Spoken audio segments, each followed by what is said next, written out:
Hello viewers, வணக்கம் and welcome back to my channel.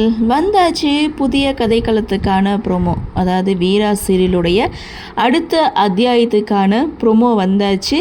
7 வருடங்களுக்கு பிறகு அப்படின்னு சொல்லி ப்ரொமோவை கொடுத்துருக்காங்க. வீரா ஒரு பக்கம் ஐஏஎஸ் ஆகிட்டாங்க, 7 வருஷமாக ஜெயிலில் இருந்த மாறனும் ரிலீஸ் ஆகிட்டார். ஸோ இதுதாங்க இந்த ப்ரொமோ. லாஸ்ட் என்ன நடந்தது அப்படின்னு பார்த்தீங்கன்னா, கண்மணி விஜி 2 பேரும் இறந்து போகிறாங்க. மாறன் ஜெயிலுக்கு போகிறாரு.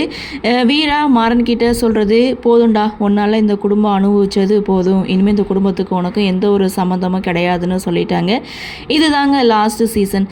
சரி, புதுசாக ப்ரோமோ என்ன கொடுத்துருக்காங்க அப்படின்னு பார்த்தா, வீரா ஐஏஎஸ் ஆஃபீஸர் ஆகிட்டாங்க. இன்னொரு பக்கம் மாறன் ஜெயிலிருந்து ரிலீஸ் ஆகி வீட்டுக்கு வந்துட்டுருக்காரு. ஸோ கண்மணியுடைய குழந்தையா வீரா இங்கே வளர்த்துட்ருக்காங்க.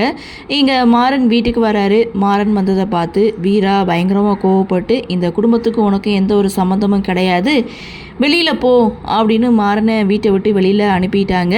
அப்போது அந்த குழந்தை வந்து, யாருமா இது அப்படின்னு சொல்லி கேட்க, வேண்டாதவங்க அப்படின்னு சொல்லி அந்த குழந்தைய கூட்டிகிட்டு போகிறாங்க. முதல் முறையாக அந்த குழந்தைய மாறன் வந்து பார்க்குறாங்க. புதிய கதைக்களம், புதிய அத்தியாயம் அப்படின்னு சொல்லிட்டு புது வரவோட இந்த ப்ரோமோவை கொடுத்துருக்காங்க. இனி என்ன, வீராவுடைய கோபத்தை எப்படி மாறன் வந்து தணிக்கிறாரு, எப்படி குடும்பத்தோட ஒன்று சேர்றாரு, இந்த குடும்பத்துக்கு வரக்கூடிய ஆபத்துகள்லாம் எப்படி அவர் தடுக்கிறாரு, ஸோ புதுசாக வில்லன்கள்லாம் யார் அப்படின்றது இனிமே தான் போக போக தெரியும். சரி, என்ன நடக்குது, என்ன மாதிரியான சுவாரஸ்யத்தோடு கதைகளை நகர்வை கொண்டு வராங்க அப்படின்றத நாமளும் பொறுத்திருந்து பார்க்கலாம். இந்த ப்ரோமோ பற்றின உங்களுடைய கருத்தை வழக்கம் போல் கமெண்ட் செக்ஷனில் பதிவு பண்ணுங்கள்.